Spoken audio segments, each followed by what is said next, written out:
Hello दोस्तों, कैसे हैं आप सभी का बहुत बहुत स्वागत है हमारे YouTube channel Himanshu Shrotriya the reasoning guru में। आज संडे है और संडे में आज आपके लिए एक छोटी सी मोटिवेशन स्टोरी लेके आया हूं। जैसा कि हर संडे में मैं कोशिश करता हूं कि आपको कुछ नया सिखाऊं, तो आज भी कोशिश रहेगी आपको कुछ सिखाने की, आपको कुछ समझाने की, आपके डाउट क्लियर करने की।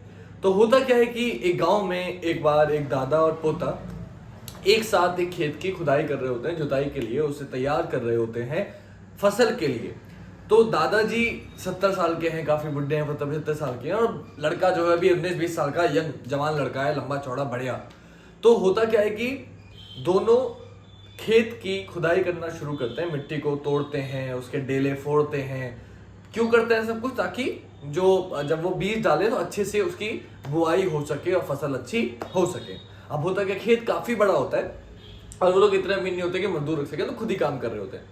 तो दादाजी इस उम्र में भी खोद रहे होते हैं और बेचारे एक एक इतने बुजुर्ग हैं क्योंकि, तो एक एक प्रहार में उनका पसीना जमीन पर टपक रहा होता है, एक एक प्रहार में उनका पसीना टपक रहा होता है। और जो पोता होता है, क्योंकि काम बहुत कठिन है, खोदना फिर डेले फोड़ना, तो पोता कर रहा होता है, फिर कोस रहा होता है कि यार कितना ज्यादा काम है, कितना भारी काम है। बेचारा करता है थोड़ा बहुत, फिर रुक जाता है, बोले यार ये इतना भारी काम है, मैं कैसे करूंगा। फिर रुक जाता है, फिर करता है, फिर 5 दिन बाद रुक जाता है। और दादाजी लगातार अपना काम जैसे तैसे जितना उनसे हो रहा था वो करते रहते हैं। अब काफी समय बीत जाने के बाद सुबह से शाम हो गई, काम करते करते सभी थक चुके हैं। दादाजी भी हाफ रहे हैं बेचारे, काम करते करते एज हो रही है तो वो भी हाफ रहे। तो पोता देखता है काफी टाइम बाद, जब वो थक के बैठ जाता है शाम में, जब काम पूरा होता है, कि दादाजी का जो काम है, जो दादाजी ने जुताई करी है और जो खुद ने करी है, वो काफी ज्यादा है। तो वो अपने दादाजी से पूछता है कि दादाजी, आप इतने एज के हो चुके हो, इतने बुजुर्ग हो चुके हो, उसके बावजूद आपने इतना सारा काम, मुझसे ज्यादा काम, वो भी मुझसे इतना ज्यादा काम कैसे कर लिया? तो जो उसको उत्तर मिला वो उसने कभी नहीं सोचा था कि मुझे ये उत्तर मिलेगा।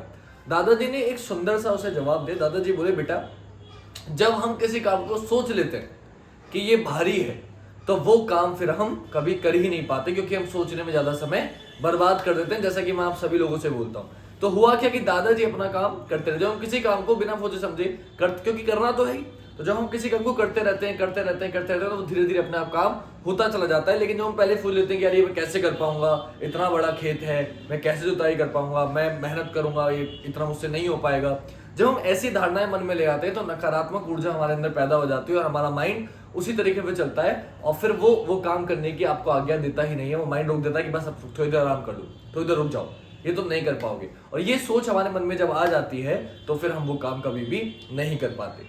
तो इसी शिक्षा को मैं आपकी लाइफ से जोड़ना चाहूंगा, आपके पेपर से जोड़ना चाहूंगा, कि कभी भी आप कोई पेपर की तैयारी करते हैं, बोले यार इतने लाख लोग बैठेंगे, सिर्फ इतनी भी सीट है, मैं ये नहीं कर पाऊंगा, मैं इतने समय में ये कोर्स पूरा नहीं कर पाऊंगा, मैंने कोर्स पूरा कर लिया, मैं रिवीजन नहीं कर पाऊंगा, मैं उन लोगों को पीछे नहीं छोड़ पाऊंगा, मैं स्पीड नहीं बना पाऊंगा। हम लोग पहले ही सोच लेते हैं। आपका काम सिर्फ इतना है कि आप अपना कर्म करो, आप अपना कर्म करते चले जाओ। इस कहानी से सिर्फ एक सीख मिलती है हमें कि अगर आप अपना कर्म करते जाएंगे तो डेफिनेटली आप उन लोगों से काफी आगे निकल जाएंगे जो काम कर रहे हैं जल्दी जल्दी, एक दिन में पलने बैठे और 3 दिन तक लगातार दबा के पड़ा और 2 दिन बाद ठंडे होके बैठ गए। हमेशा जॉब लेनी है तो रेगुलरिटी बहुत जरूरी है, लगातार अनुभव बहुत जरूरी है। अगर आप लगातार अनुभव नहीं करेंगे, लगातार कार्य नहीं करेंगे और बैठ जाएंगे सोच के कि यार बहुत ज्यादा है, मैं इतना आज नहीं कर पाऊंगा, मैं कल नहीं कर पाऊंगा, आप जितना कर सकते हैं करिए और लगातार करिए। अगर आप गैप करके बैठ गए, आप ऐसे ही बार बार गैप करते रहेंगे और आप नकारात्मक ऊर्जा आपके अंदर पैदा हो जाएगी और आप जॉब नहीं ले पाएंगे। अगर जॉब लेना चाहते हैं तो पहले अपने अंदर सकारात्मक ऊर्जा लाइए, बेफिक्र होके, बिंदास होके काम करिए ताकि आप उसे अच्छे से कर पाए।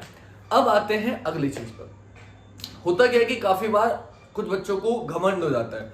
घमंड का मतलब घमंड इन द सेंस कि हम लोग को ये एक हो जाता है कि मुझे सब कुछ आता है, और वो सब कुछ आने वाले बच्चे बाद में बड़ा पछताते हैं। तो उनके लिए जैसे कि एक बताता हूँ, एक इंद्र भगवान आप सभी जानते हैं कि बहुत ताकतवर हैं। तो एक बार बृहस्पति जी उनके महल में उनसे मिलने गए, तो सब लोगों ने उनका प्रणाम किया, क्योंकि बृहस्पति को गुरु माना जाता है, सब लोगों ने उनका प्रणाम किया। लेकिन जो इंद्र थे वो अपने अभिमान में, अपने कि मैं इतना ताकतवर हूँ, वो उनके पास प्रणाम करने नहीं आए। बृहस्पति जी खड़े रहे, सोचा कि देखा नहीं हो, काफी देर खड़े रहे, लेकिन जब वो नहीं आया तो वो समझ गए कि इनको घमंड हो चुका है और वो वहां से चले गए। उनके जाते ही जो इंद्र जी था उनका तेज थोड़ा सा कम हो गया और वो समझ गए कि मैंने कुछ गलती करी, उन्हें अपनी गलती का एहसास हो गया और वो तुरंत उनसे माफी मांगने के लिए चले गए। क्योंकि कहा गया है कि गुरु की हत्या, गुरु के बारे में कहा ना कुछ भी, गुरु जी के, भगवान के, गुरु हरि और परिवार, इन लोगों के बारे में कुछ भी ताना अगर आप दे रहे हो, कुछ भी आप कह रहे हो, कुछ भी बुरा भला कह रहे हो, इनकी बुराई कर रहे हो, तो ये गौ के हत्या से भी ज्यादा बड़ा पाप है, ऐसा कहा गया है पुराणों में, वेदों में।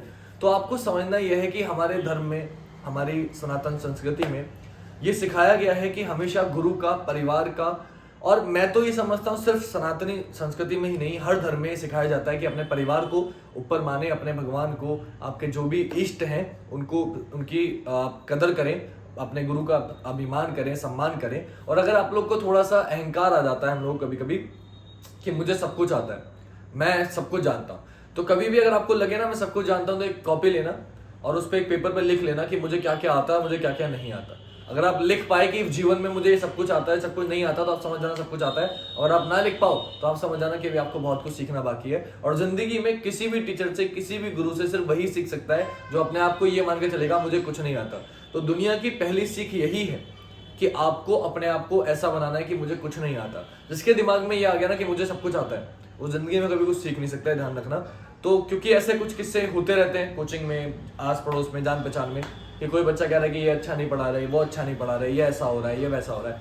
एक ही बात कहूँगा, अगर आपने सोचा ना मुझे सब कुछ आता है, आप जिंदगी में कभी सीख नहीं पाएंगे। अगर आपने सोच लिया मुझे कुछ नहीं आता, तो टीचर जो भी सिखाएगा आपके काम का होगा, आपके काम का ही होगा। आप सभी लोगों ने एकलव्य की कहानी सुनी है ना, सभी ने सुनी होगी।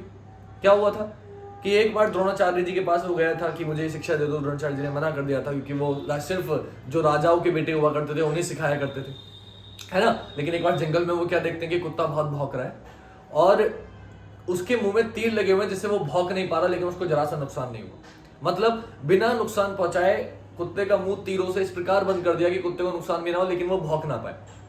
तो ये द्रोणाचार्य जी ने जब देखा, उन्होंने कहा यार ये तो मैंने अपने शिष्य, सबसे सर्वश्रेष्ठ शिष्य मेरा अर्जुन है, ये तो मैंने अर्जुन को भी नहीं सिखाया, ये तो मेरे अलावा कोई कर ही नहीं सकता, ये किसने कर दिया। आश्चर्यचकित हो गए। तो देखा उन्होंने, वहां से एकलव्य आ रहा है तीर कमान लेके। उन्होंने कहा ये गुरुजी मैंने क्या है। बोले बेटा तुम्हारे गुरु कौन है। बोले गुरुजी आप ही मेरे गुरु हैं, आपकी पूजा, आपकी मूर्ति बनाई हो मैंने उसी से सीखा। तब द्रोणाचार्य जी ने कहा था, क्या कहा था द्रोणाचार्य जी ने कहा था, अभ्यास सबसे बड़ा गुरु है। मतलब अगर आपको लग भी रहा है कि कोई हमें अच्छा नहीं पढ़ा रहा है, ऐसा नहीं, पहली बात तो हर टीचर अच्छा होता है, आपके लिए पूरी मेहनत करता है, वो आपको कोशिश करता है सिखाने की। वो ऐसा ही कोई टीचर नहीं बन जाता, बड़ी मेहनत लगती है, बहुत पढ़ता है पहले आपको पढ़ाने के लिए। कोई बच्चा कुछ भी पूछ सकता है, ठीक है। तो द्रोणाचार्य जी ने कहा अभ्यास सबसे बड़ा गुरु है। तो आप लोग जो भी जिससे भी पढ़ रहे हैं, मैं तो ये कहूंगा कि अगर आपको लगता है, आप पहले सबसे पहले रेस्पेक्ट करिए, क्योंकि गुरु की जो दीक्षा पे चलता है, जिसने गुरु का रास्ता पकड़ लिया वो सबसे आगे निकल जाता है। और जो रह जाता है आलतू फालतू चीजों में, ये ऐसा, ये वैसा, ये वो सा, जो तुलना मुलना करते हैं कि अच्छा पढ़ा रहा है, बुरा पढ़ा रहा है, वो जिंदगी में कुछ नहीं कर पाता बेटा। जो टीचर सिखा रहा है, जिसने हिमालय के टीचर सिखा रहा है, वो सब सही पढ़ा रहा है। और अपने यहाँ अभ्यास करते रहे, अभ्यास सबसे बड़ा गुरु। अभ्यास करते रहो, प्रैक्टिस करते रहो, प्रैक्टिस करते रहो, आप सबसे आगे निकल जाओगे, इसकी गारंटी मैं ले रहा हूँ। प्रैक्टिस मेक्स परफेक्ट, ये हमेशा ध्यान रखिएगा। एकलव्य सिर्फ गुरु की मूर्ति को देख के बन सकता है, जबकि उसको तो किसी ने, गुरु जी ने सिखाया भी नहीं ना। सिर्फ मूर्ति देख के वो इतना अच्छा धनुर्धर बन गया था कि उनको एकलव्य का अंगूठा मांगना पड़ा था द्रोणाचार्य जी को, क्योंकि उन्हें पता था ये मेरे शिष्य से भी ज्यादा निकल गया।